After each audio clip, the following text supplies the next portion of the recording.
Chapter 25, A Pyrrhic Victory, of sorts. Good news, I found the will to write. Good news, it's a slightly longer chapter than usual. Good news, this chapter officially puts her at the plot's halfway point. Bad news, it's probably the nastiest cliffhanger I've ever written. Even worse news, I start law school next week. My leisure time will be greatly reduced. News that might make you feel better, I've started a Yahoo group for Delenda Estate. As I get ready to start posting part 2, I'll probably talk about some plot stuff and might post some scenes that wouldn't normally make it into the story. We'll have to see, though. The link is in my profile. Thank you for all your reviews. Chapter 24 by Lord Silvere. Harry blinked as he entered the lodgings he and Bellatrix now shared. Compared to the stormy, overcast sky outside, the inside of the apartment was very bright. Over the days since Harry and Bellatrix had bought the place, Bellatrix had busied herself with furnishing it. Part of that furnishing included a lot of stand lamps. For the first time, Harry realized that despite Bellatrix having made her furnishing purchases at magical stores with only one exception, the main living room area could pass as a Muggle residence with few problems. The exception was a television set. Apparently she had enjoyed watching the telly while they had been cooped up in the hotel room. Proceeding through the living area and passing the kitchen and dining area that sat across from each other behind the living room, Harry made his way into center hallway. His bedroom was on the left and overlooked the street outside. He stripped off his shirt and winced as a jolt of pain reminded him of the cutting hex with which Lestrange had hit him. He moved back into the hallway and onto the apartment's only bathroom. Luckily, Bellatrix wasn't holed up in it as she often seemed to be. He was examining his still bleeding wound in the mirror when footsteps heralded Bellatrix's descent from the upper floor of their residence. Apparently, she had heard his arrival and was coming down to see how he had fared. She appeared at the bathroom door, which Harry had left open, and arched her eyebrow at the wound. Looks like you could have used some skilled assistance during your little outing. Harry shrugged as he rummaged around in the medicine cabinet for something to clean and patch it up.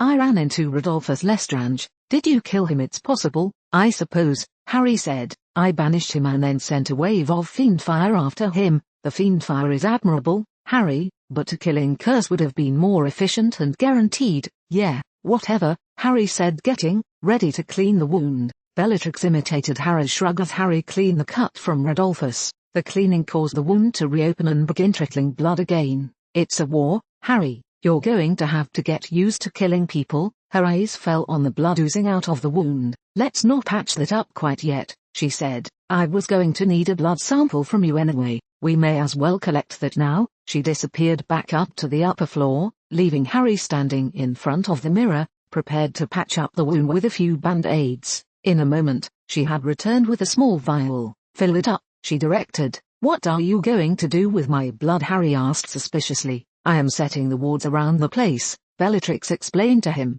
Short of Ophelia's charm, blood wards are the best protection, unless you have someone you trust to be secret keeper that doesn't live here. We're doing blood wards. Grudgingly, Harry irritated the cut from Lestrange until it was bleeding more freely. He then filled up the vial for Bellatrix before going back to his original goal of patching up the wound. I'll want to watch what you do with that blood, Harry called after her as he worked as quickly as he could. Yeah, whatever, Bellatrix said loudly from the stairs so that he could hear her. It took Harry only a few moments before his wound was under control. He then dashed to his bedroom, put on his shirt, and then made his way up the stairs to Bellatrix's loft. It had not taken her very long to transform the place. She had several work tables set up at various places and a number of glass cabinets against the walls. Despite this, though, the room still felt relatively open and empty. She was in the process of filling another vial with her own blood as Harry approached the work table beside which she was standing. That you're also using your own blood is reassuring, Harry observed as he removed from his pocket the cases of artifacts he had taken from Malfoy Manor. He enlarged them and stacked them on the floor next to another work table. Bellatrix made no immediate reply as she patched up the cut on her arm. She then took the vials of their blood and mixed them in a larger vial before emptying the blood onto 4 square-shaped tiles of stone that were carved liberally with runes. Harry leaned over and examined the stone tiles as the blood mixture seeped into them. That should do it, Bellatrix announced. Unless, of course, unless what? Harry asked. You aren't actually biologically descended from a member of the Black family, are you? Bellatrix asked. No, said Harry. I am pretty sure I am not. You're at least. I don't think so. Well, as long as it isn't a parent, grandparent, or great-grandparent, Bellatrix said. I think we'll be okay. Okay, I think we're good then, and I'm not descended from any of your people, right? Bellatrix said. Pretty sure, Harry offered. Good, Bellatrix said, smiling faintly. The wards should work then. In order to pass the wards, the person must be both a Black and an Ashworth by blood, or have permission from the both of us specifically, or a mixture. For instance, if you were dumb enough to invite one of my family members, they could pass. Otherwise, they cannot. What if we have a spat? Can one of us kick the other out? Harry asked. Bellatrix smirked. As much as I would have enjoyed doing that to you, I didn't want to be caught on the other end. Thus, we're both keyed in whether we're on good terms with each other or not. Sounds fine, said Harry. How much can the wards take from attackers? Quite a bit, said Bellatrix, gathering up the tiles. But given enough pressure over a certain amount of time, they'll break. The best defense is to make sure the enemy never figures out where to start applying the pressure. In other words, make sure no one follows you home. I've incorporated some other camouflage measures and defenses, but they are not invincible, of course, replied Harry. He eyed her hands where she was holding the ward stones. Do you need help setting them up? No, Bellatrix said, declining the offer. It'll only take me a couple of minutes. After I'm done, though, there are a couple of things I'd like to speak with you about. All right, Harry agreed as she left the room. He followed her down the stairs and to the living room. She exited through the front door, leaving Harry alone. Slightly concerned for her safety, Harry proceeded to one of the windows, pushed aside the curtain and peered out into the night. The light in the room made it difficult to see out into the darkness, but he could faintly make Bellatrix out as she proceeded to one of the corners of the property and levitated one of the stones into the air. He wondered why she was putting it in the air, but then remembered that she was renting out the first floor to ambitious entrepreneurs. It wouldn't do to ward against the renters. Bellatrix disappeared around the back of the building after cloaking the first ward stone with an invisibility spell. After about 5 minutes, she appeared at the fourth corner, once again in Harry's sight. She set the final stone, and Harry retreated to an armchair. A moment passed and she had returned to the apartment. Easier than I expected,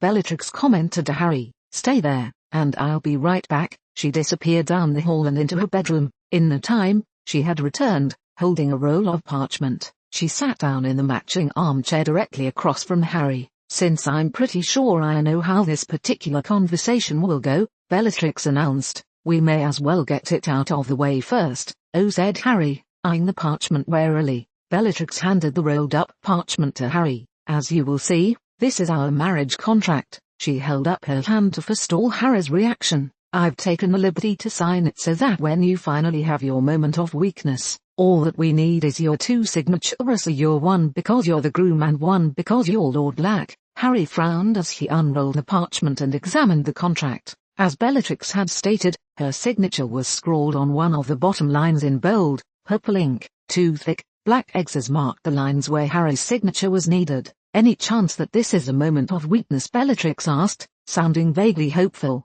Harry looked at her over the top of the parchment, but did not respond. Rather, he turned to examining the provisions of the contract. It took him a few minutes to read. When he was finished, he rolled it up and set it aside. You're asking for quite a lot. Oh yeah, I think so. What specifically bothers you? Bellatrix queried. Well, for starters, I'm not so sure I want to take the surname Black, Harry observed, thinking of his own Potter surname. It's better than Ashworth, Bellatrix said. It's not like you can resume your normal name, whatever it is, and keep your time travel secret. Harry waved his hand dismissively. Yeah, and then there's this business about you being equal to me in authority with matters of Black family business. Do you want to manage my miserable family? Not really. Then you should be grateful that I'm willing to help shoulder the responsibility, Bellatrix said. And then you've taken the liberty to practically write out my last will and testament, Harry grumbled. If you outlive me, you can do whatever you want with our possessions, Bellatrix said. However, I refuse to be left widowed and penniless. As if I do that to you, Harry said. Well, good. My having complete claim on everything you own after your death shouldn't bother you, then, Bellatrix said. There are provisions that protect you, keeping each other's secrets, not harming each other, and not coercing each other. There's even the clause that says that if I initiate a divorce proceeding, I don't get anything. Harry, it only makes sense now that we're living together. We're practically already married. We sleep in separate bedrooms, Harry pointed out. We're roommates at best. You'll give in eventually, Harry, Bellatrix told him. Your moment of weakness will come. Yeah, said Harry in a slightly sarcastic tone. One day I'll wake up and suddenly decide I can't live another day without marrying you. Bellatrix rolled her eyes. I'm not dumb enough to expect that. However, your moment of weakness will come when you suddenly decide you want some. You won't get any until you've signed that contract. Want some what? Harry asked. You know, Bellatrix said vaguely. She gave him a seductive look and reached up to partially unbutton her blouse. Harry caught on. I see. Well, it's not like I've been chasing you anyway. You will be, Bellatrix promised. By the time I'm finished with you, you'll be begging for the opportunity to sign the contract and get on with our marriage. Oh, please, Harry snorted, though deep down he felt a slight twinge of desire, though it was quickly squashed by pure stubbornness. Let's move on. What else did you want to talk about? Bellatrix sighed, but because she had been expecting the outcome anyway, had no trouble jumping to the next topic she wanted to bring up. I want to know every detail about your interactions with the Chamber of Secrets, Bellatrix told Harry. I think the diary may be a very important part of understanding the Dark Lord. Well, of course, said Harry. It was Tom's diary. It was more than a diary, Harry. It was a very complex magical artifact that I happen to think is important. I need to know more about it so that I can try to fit it in with what I know about the dark arts. If we're lucky, maybe we can find some information in some of the rarer books we now have in our possession. Very well, Harry sighed. It all began on the night I attended a Death Day party. The next morning, Harry switched off the shower water, pushed open the shower curtain, and promptly discovered that Bellatrix had invaded the bathroom while he had been otherwise occupied. Wearing a skimpy set of pajamas, she was leaning over the sink brushing her teeth. As soon as she saw Harry staring at her, she smiled. Good morning, Harry. Harry shot her a dirty look as he snatched his towel and retreated into his bedroom to dry himself and get dressed for the day. If she was going to play this way, he was sure he could withstand it. Grumbling to himself about the issue, Harry finished dressing and headed to the kitchen where he fried up breakfast for the two of them. He had just seated himself in the dining area of the apartment when she appeared to claim her portion of the meal. Were you finished with it? Bellatrix asked, putting her hand on the edition of the Daily Prophet he had been glancing at between bites of egg,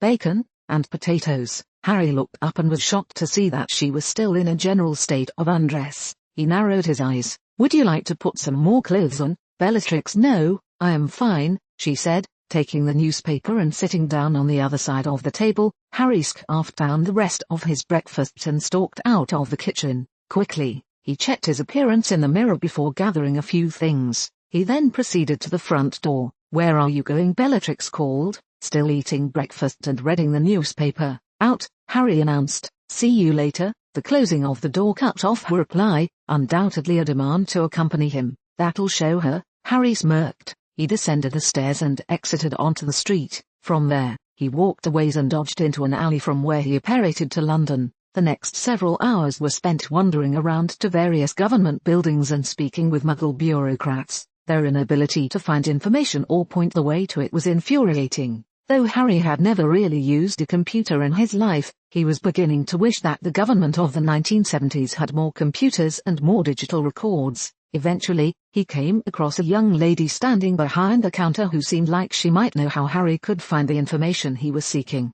The problem was that she didn't think that strange men lacking Muggle identification should be allowed to ask about the private details of orphans, even if the orphan in question was undoubtedly now an adult. Look, said Harry, I just need to know to which orphanage this particular boy was sent. Why? Asked the woman, bringing her hands up to the counter surface and leaning toward Harry, a suspicious look in her eyes. It turns out that there is a third cousin on the father's side who passed away just recently. As far as my firm can determine, Mr. Riddle is the nearest living relative who stands to inherit. Oh, really? Some long-lost uncle left him a fortune.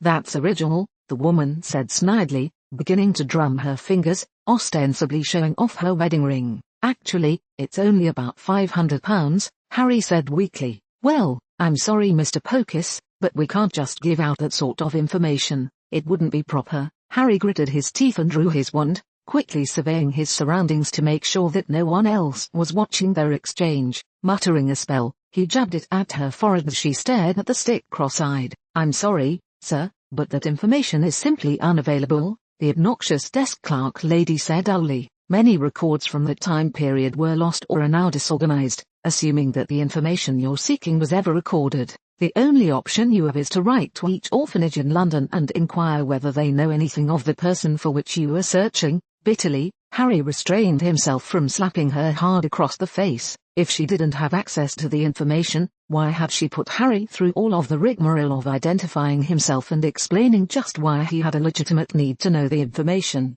Get me a list of and address for every orphanage that was open at the time period, Harry growled. Right away, sir, the woman said, retreating. Harry felt slightly guilty for using the minor compulsion charm on her, but really, it was for a good cause. There would be no lasting effects. Eventually, Harry had the requested list and retreated. He proceeded to a stationery shop where he bought a sheet of paper. In a corner of the shop, he quickly scrawled a generic letter requesting information about Tom Marvolo Riddle. When the shop owner wasn't looking, Harry rapidly used magic to duplicate the letter. Each copy of the letter was then imbued with a confundus charm of sorts. Whoever read the letter would be extremely cooperative. Harry then visited a post office where he bought the necessary postage and rented a box in which he could receive the replies. With that, the letters were soon on their way. That night, after scarfing down the remains of the Chinese takeout that Bellatrix had bought when it had become clear that Harry wouldn't be home in time to cook dinner, Harry returned to the familiar pub in Nocturne Alley. Upon entering,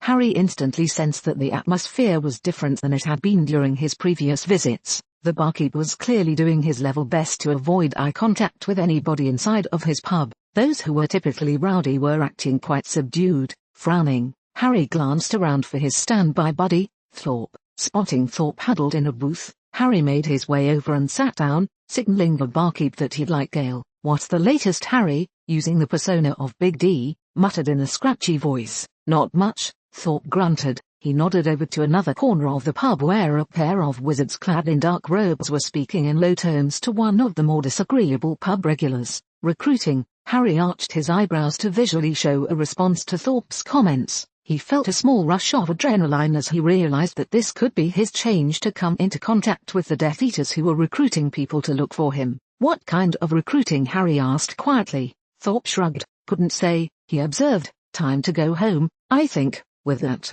he stood and tossed a sickle on the table to cover his tab before leaving. The barkeep brought over Harry's ale and then retreated back behind the bar into blissful ignorance. Harry sat alone with a bemused expression on his face as he contemplated Thorpe's early departure from his night at the pub. He was just about to push the ale tankard away when a shadow fell over the table. Harry glanced up and found himself looking into the face of Rabaston Lestrange. Big D, is it? Rabaston said. Yes, answered Harry coolly, sticking to the persona he had created for himself when visiting the pub. Furtively, he glanced over to where now only one wizard in a dark robe was speaking to the disagreeable pub patron. Rabaston sat down, attempting to do so in a manner that suggested he was tougher than Harry. However, Harry could sense that the young Death Eater was extremely nervous. Heard you did some time in Azkaban. I did, Harry said, reaching for the ale and taking a swig. Those Dementors are pretty tough creatures, Rabaston said. Uh-huh, Harry said, eyeing Rabaston impatiently.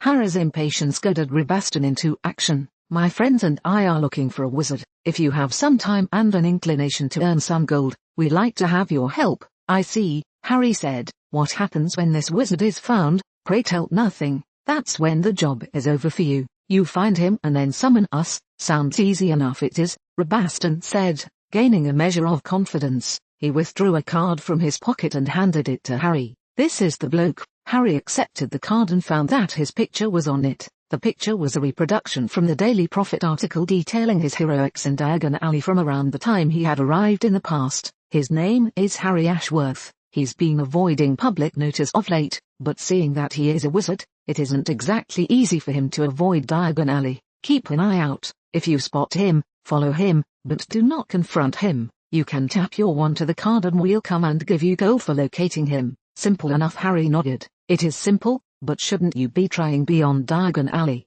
You might have more success, Rabaston shrugged. If you think you can trace him outside of Diagon Alley, be my guest. All I can say is that the gold goes to whoever finds him first. Right, Harry said, pocketing the card. I'll keep a lookout wherever I go. He won't miss my notice. You didn't say that we were going to go meet some crazy aura? Bellatrix growled as she and Harry stood next to the tube station where Harry and Moody had originally met after Harry's discharge from Hogwarts. Bellatrix was dressed in an expensive muggle dress and had done her hair up using the hair ornament that had brought Harry to the past. "Does it matter?" Harry asked. "Dinner is dinner. I thought it was a date." "It can be a date," Harry replied absently, looking in the crowds passing by them for any sign of the aura. He wanted to spot Moody before Moody spotted him, even though Moody clearly had the advantage. "No, it can't, not if there's some aura watching us the whole time," Bellatrix retorted. "Why do we need to have dates?" Harry asked. "If I want to marry you, all I have to do is sign the contract. It saves me the trouble of courtship." I don't know why I was so uncomfortable with the contract idea. "It actually saves me quite a bit of effort, you know. I could slap you," Bellatrix said. Alastor Moody's arrival preempted Harry's retort. "I see you brought Miss Black with you," the aura observed by way of greeting. "Yeah," Harry replied. "I know you probably had your heart set on that place we ate at last time, but Bella seems to feel that we should go somewhere more fancy, conspiratorially," he whispered. "She thought it was a date." Moody smiled crookedly, led the way. They were soon seated at a table in a somewhat posh London restaurant. Moody's attire was drawing the negative attention of many patrons while Bellatrix's attire was drawing the notice of every male. Oblivious, she was sulkily examining the menu as Moody did his best to pry information from Harry. "What is it that prompted you to schedule our meeting?" Moody asked, sipping a glass of water. "I don't suppose you've discovered anything about the Dark Lord's past?" "I have, actually," Harry said. "His name was Tom Riddle." "Tom Riddle," Moody said. "I don't recall Riddle being a magical family name. I thought we'd be dealing with a pure blood." "Yes, one of the ironies associated with him," Harry smiled. "I think he's a half-blood, but I'll have to get back to you on that. I'll be researching his early life. In fact, I already have a couple of leads." Harry didn't precisely. He was still waiting for responses from the orphanages. A couple had replied quickly and asserted they knew nothing of Tom Riddle, but the majority had not yet responded. "It might be helpful if you dug around in his more recent past," Harry said. "You might have access to records of what he's done once he arrived at Hogwarts, or left, of course," Moody said, thinking that Dumbledore was sure to know everything there was to know of any student who passed through Hogwarts. The Ministry would also have useful records. The server arrived and took their orders. Prompted by Harry's prior stipulation that he'd cover the bill, Moody ordered a generous portion for himself. Bellatrix, prompted by other reasons, did likewise. Harry followed suit, but felt deep down that just because one had money didn't mean that one had to spend it extravagantly. The conversation then continued while they waited for the server to return with their meals. "There's another reason that I wanted to meet with you," Harry announced. "Really?" Moody asked. "How would you like the opportunity to capture some of these Dark Lord followers and take them in for questioning? I reckon you could learn quite a bit from them if you could find cause to administer a truth serum." "Obviously, I'd love the opportunity," Moody said, "but they would have to be caught during or after they're committing a crime. At this point, mere allegiance to this Dark Lord is not sufficient justification for arresting them." "What?" Bellatrix exclaimed. "Killing my father isn't sufficient for their arrest," Moody grunted. "I'm not saying that the murder of your father isn't sufficient cause for arrest, but with the exception of the Dark Lord himself and Lucius Malfoy, we don't know the identity of anyone else who was present that night." "Pussyfooters," Bellatrix muttered. "What was it that you were thinking of, Mr. Ashworth?" Moody said,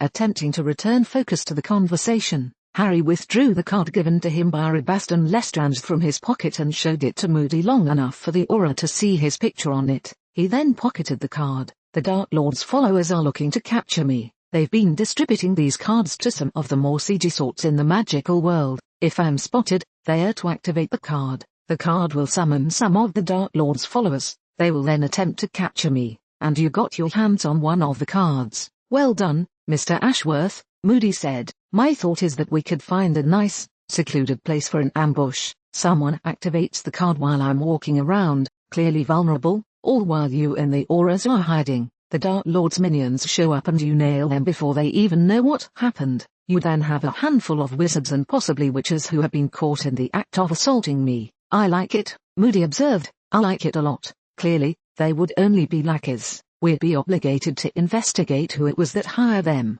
A little bit of pressure, and they might confess that their intent was to kidnap you. Conspiracy to kidnap is far more serious than just assault. You don't need to pressure them into admitting the idea was to kidnap Harry," Bellatrix said. I think we've already got enough proof on that. This is true, Moody said. Their meals arrived and conversation ceased until the server had finished placing plates on the table and had retreated. As soon as we're done eating, Harry said, let's go out and find a place and schedule a time for this little ambush. A couple of mornings later, Harry finished his shower, dried off, and got dressed. He then used his wand to undo the complicated locking charm he had placed on the door to ensure his privacy. He opened the door to find Bellatrix wearing only a bra and knickers. She was clearly annoyed that he had locked the door. Morning, Harry said cheerfully. Don't take too long in the shower. If I have to leave without you, I will. Bellatrix scowled at him, but said nothing. Harry had stubbornly resisted her attempts to entice Harry into a more intimate relationship.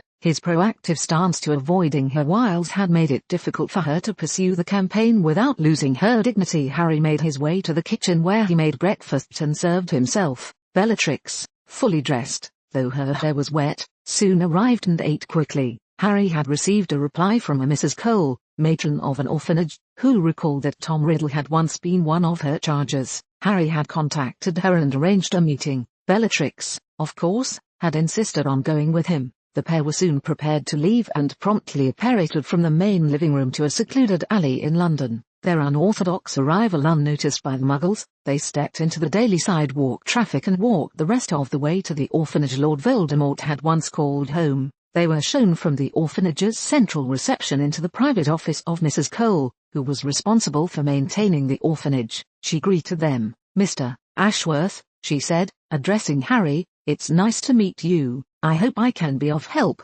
Harry glanced over to her desk and spotted the letter he had written and charmed. Apparently, her reading it in anticipation of the appointment had helped to make her helpful. Yes, Harry said casually, I think you can help. My wife and I are looking for information about Tom Riddle. Bellatrix arched one of her eyebrows at the term wife. Harry mentally shrugged. He had been prepared to say business associate, but she wasn't quite dressed as a businesswoman. Wife would have to do. It gave them a certain measure of legitimacy anyhow. How likely was it that a man and his wife would be going around to orphanages and making inquiries for nefarious reasons? Mrs. Cole nodded and they all sat down. With no further ado, Mrs. Cole began telling them everything she could about Tom Riddle with the addition of speculation and any conclusions she could infer from what she knew. She began with the basics: so you're his name, his parents, how he had come to the orphanage, etc. Eventually, she moved on to how he got along with the other children. As he got older, nasty things began to happen to children he didn't get along with.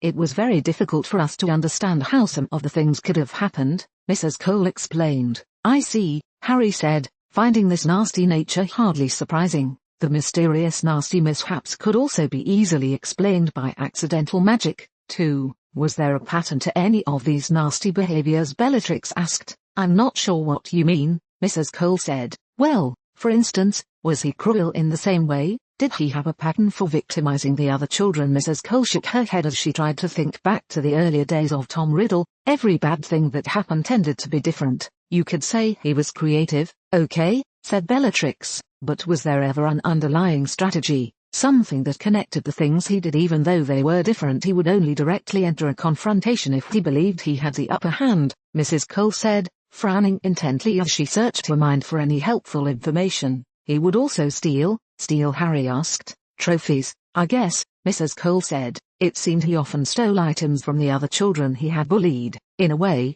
they were his trophies. He had a twisted sort of sentimentality, you could say. Can you tell us anything more about this sentimentality? Bellatrix asked intently. Well, items and places seemed of supreme importance to him. He was also obsessed with his parentage. He asked me on more than one occasion to help him find information about his father. I always tried, but it was difficult, especially in those times. I understand the obsession with items, and I already knew about his obsession with his father, but I'm not sure what you mean by places. Harry mused out loud. Mrs. Cole shrugged. We take the children to visit various places for a little holiday, you know. Lots of them would buy postcards or souvenirs. He'd buy postcards, but it would be different. It was as if somehow, the place he had visited would become his. It was the same with various locations around the orphanage. You might say he was very territorial. Okay, said Harry, vaguely understanding. Yes, said Mrs. Cole, very territorial and possessive,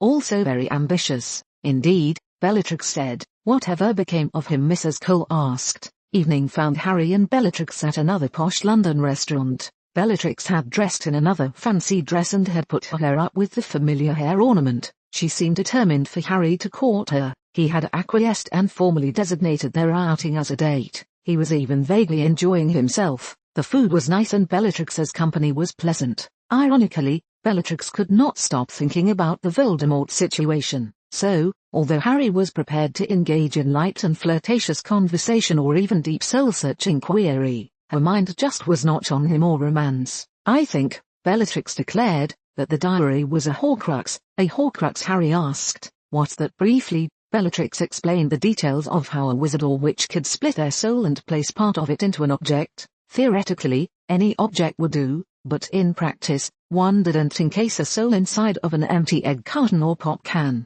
Rather, the items were other living beings or highly magical objects. What you've told me about the diary and the incidents during your second year at Hogwarts point to the fact that the diary was a Horcrux, Bellatrix said. I had considered the possibility a few days ago and set it aside so I could research other possibilities, but after speaking with Mrs. Cole, I think the Horcrux situation fits the Dark Lord most accurately. How do you mean? Harry asked. Intrigued, she said he took trophies from people. He's obsessed with objects and with places and with immortality. The Horcrux is an object that can be secreted in a highly personalized place for protection. It renders the person practically immortal. How does it fit with taking trophies? Harry said. Bellatrix sighed. To make a Horcrux, you must kill someone in cold blood. If this Dark Lord is as evil as you say, stealing something from them, killing them, and turning the object into a Horcrux would fit him exactly. I suppose that he did kill Myrtle, Harry observed, though I doubt he stole the diary from her.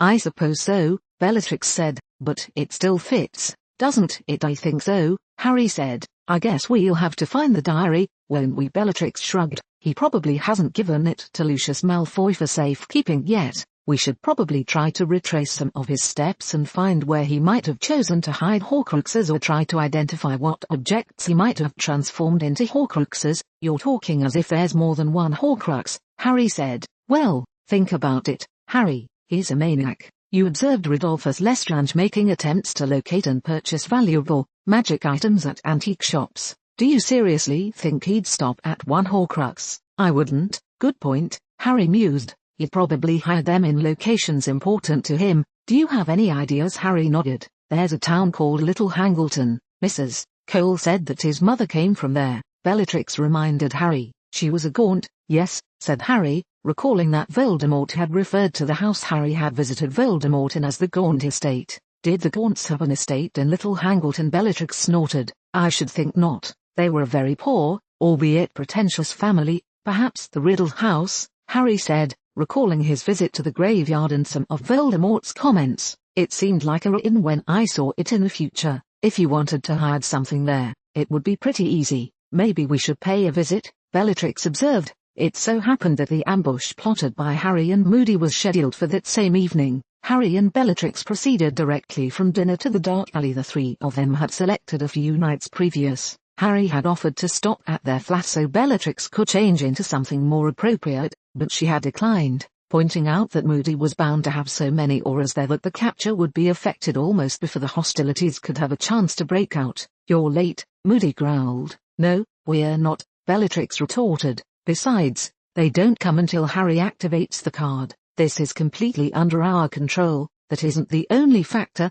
Moody complained. He turned to Harry. All right, my men are in position. He pointed to a sidewalk. Go there, activate the card on my signal, and then start walking. As soon as they show up, we'll activate the preset anti-apparition and portkey wards. Once they've arrived, there's nothing they can do to get out. Bellatrix yawned and watched as Harry followed Moody's instructions. Moody guided her down an alley and instructed her to stay in place during the attack. He then walked back to the opening of the alley from where he signaled Harry to activate the card before placing himself under a disillusionment spell. A few moments passed and then the staccato of several apparition pops sounded, echoing down the alley. After a brief pause, the fight erupted as the auras attempted to take custody of the Death Eaters who had come to kidnap Harry. It was over in a few moments. Once the sounds of spellfire ceased, Bellatrix emerged from the alley to find that the auras had captured 5 of Lord Voldemort's followers. Harry was standing nearly 20 feet away from where most of the fight had happened. His wand was drawn and pointed toward the fifth attacker while the Aurors were securing the other four and preparing them for transportation to the Ministry holding cells.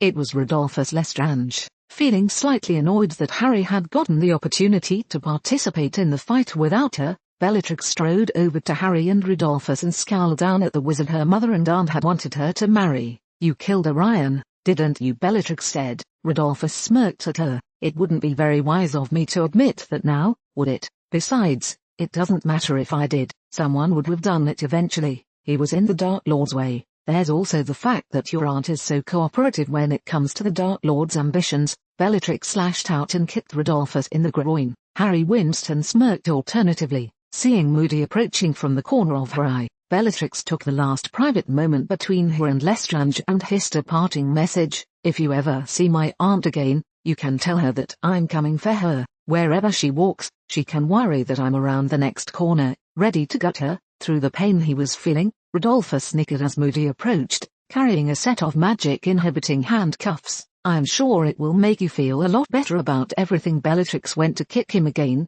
but Moody put a hand on her shoulder and retrained her. "Should have gotten that one in before I got closer," he said, smiling crookedly before placing the cuffs on Lestrange and stunning him unconscious. Moody turned to Harry. "I'm surprised we got as many as 5. I think they will prove very useful indeed. I can use them to try and get more information about the Dark Lord, and Minister Pruitt will no doubt use them to increase his political capital and influence the population against the Dark Lord's cause." "Good," said Harry. "I might need to lay low for a bit. The Dark Lord isn't going to be happy about this." Moody laughed raucously. "I should think not. You might also want to make sure Azkaban is secure," Harry suggested. "The Dementors are the natural allies of Dark Lords. You wouldn't want him to break out his followers and get the Dementors in one swoop." "I don't know that these 5 are that valuable," Moody observed. Harry glanced over at the other 4 unconscious prisoners. "I don't suppose you got Malfoy?" "No, I am afraid not," Moody said. Harry nodded. It looked like the Aurors were ready to transport their prisoners.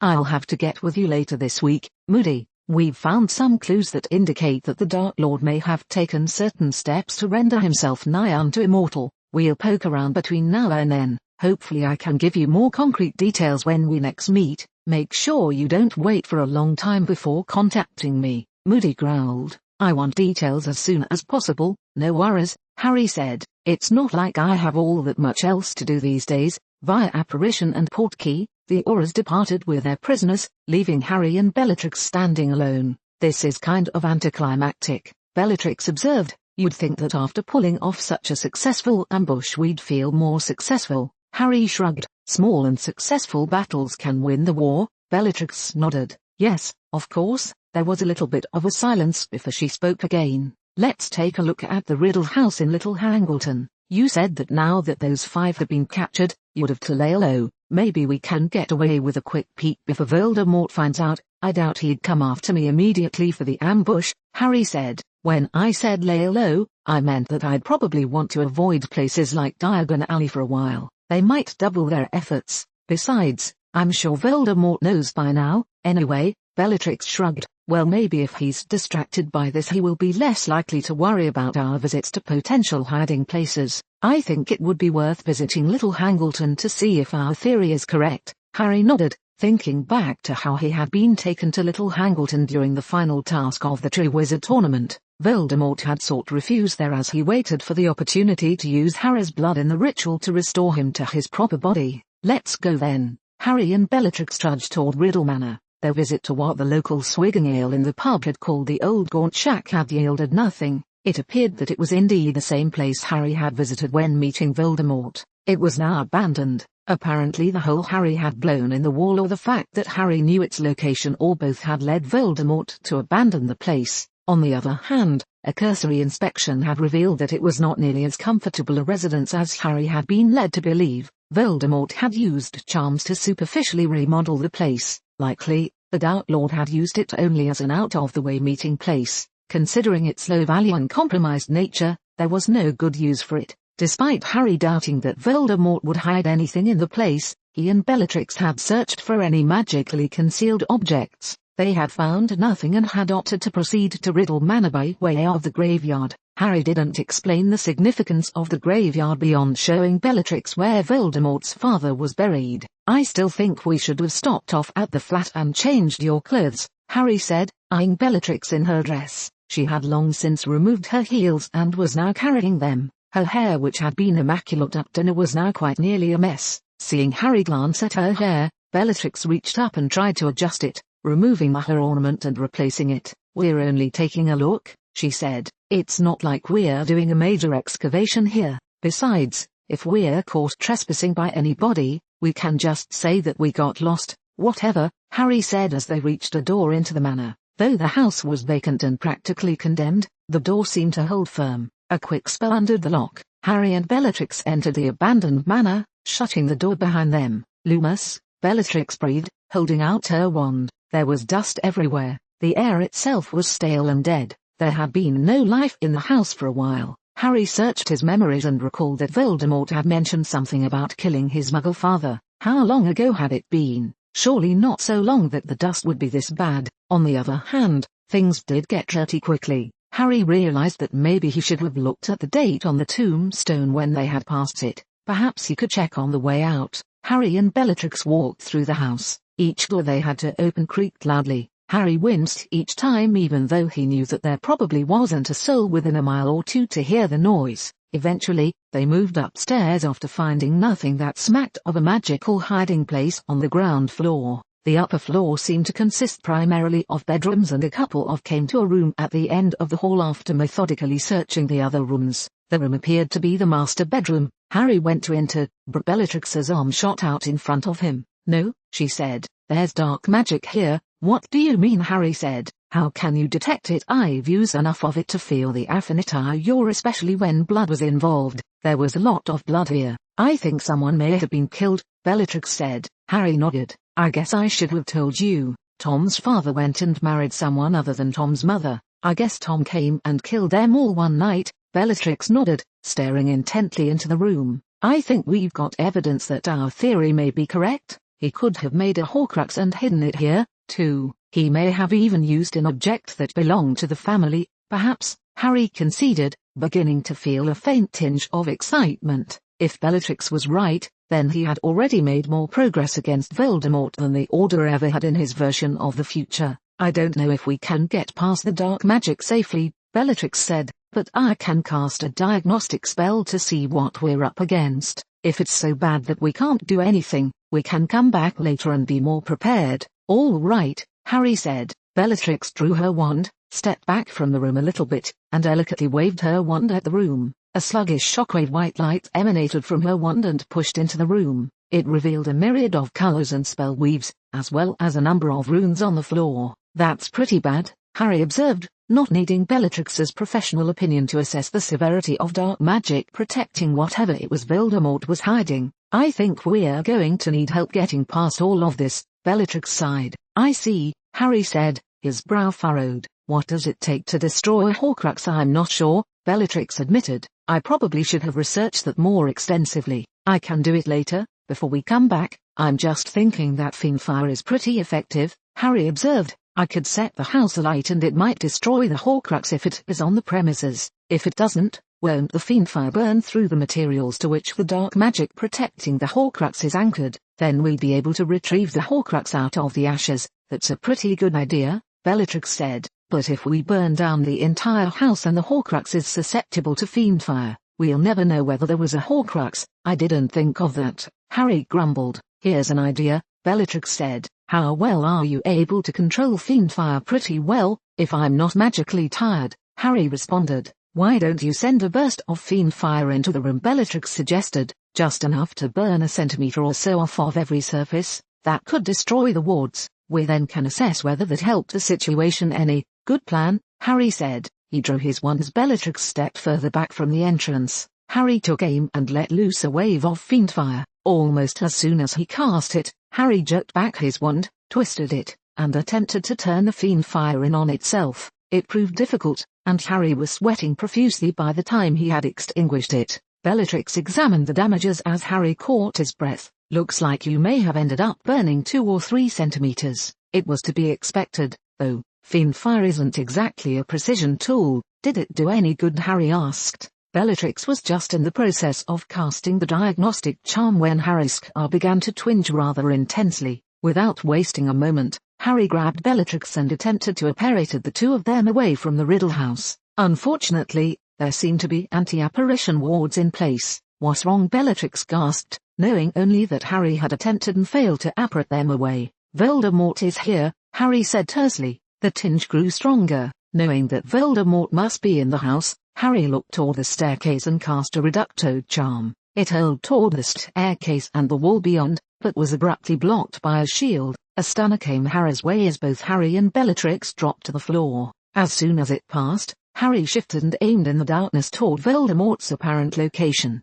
"Expelliarmus!" Harry yelled, resulting to his old standby. In the air, Harry's disarming spell met with a killing curse from Voldemort. The wands being brothers resulted in the Priory Incantatem effect. Harry and Voldemort's wands connected. Red light shot from Harry's wand and green from Voldemort's. The spell beams lit up the hallway, revealing clearly Voldemort's position next to the top of the staircase and highlighting Harry's unfortunate position on the floor. Determination showed on Harry's face while what might have been fear and consternation showed on Voldemort's. "Who are you, Harry Ashworth?" Voldemort cried above the roaring of the spell beams and the echo of Phoenix song. "How did you know of this place?" Knowing that his focus was essential to winning the Priory Incantatem battle, Harry declined to reply, but focused on pushing the center of the beams toward Voldemort's wand. It was not merely a duel between Harry and Voldemort, however. Bellatrix was there, too. "Avada Kedavra!" Bellatrix screamed. A green ball of light slid toward Voldemort. Narrowly,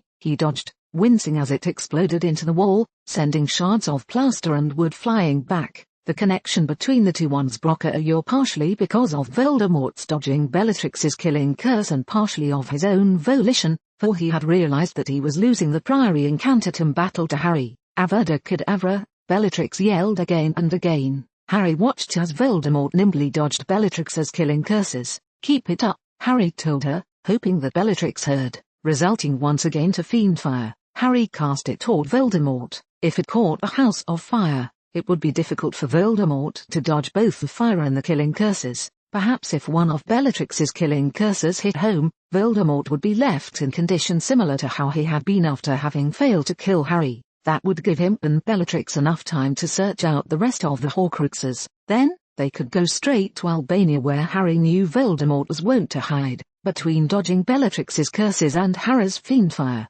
it was difficult for Voldemort to fire counter curses, but he was not about to give up. There was too much at stake. He began to retreat down the stairs. Harry and Bellatrix pressed forward, keeping pace as Bellatrix fired curse after curse toward the Dark Lord. Seeing that Voldemort was retreating and seeing that the fiendfire was proving very distracting for Voldemort, Harry realized that if he could distract Voldemort even more, then perhaps the Dark Lord would lose focus and get hit by one of Bellatrix's curses. With a faint smile of hope, Harry wildly began casting reducto curses at the wall and even toward Voldemort. Debris from the damages began to pile up. With an extremely broad sweep of his wand, Harry banished everything that wasn't human or held down toward Voldemort. Let the Dark Lord try to dodge that. The fiendfire, and a few killing curses. Harry smirked as he watched the debris lift in the air and began zooming toward Voldemort. A sudden cry of surprise from Bellatrix alerted Harry to the fact that something had gone wrong. He glanced back toward her and saw her clutching her hair.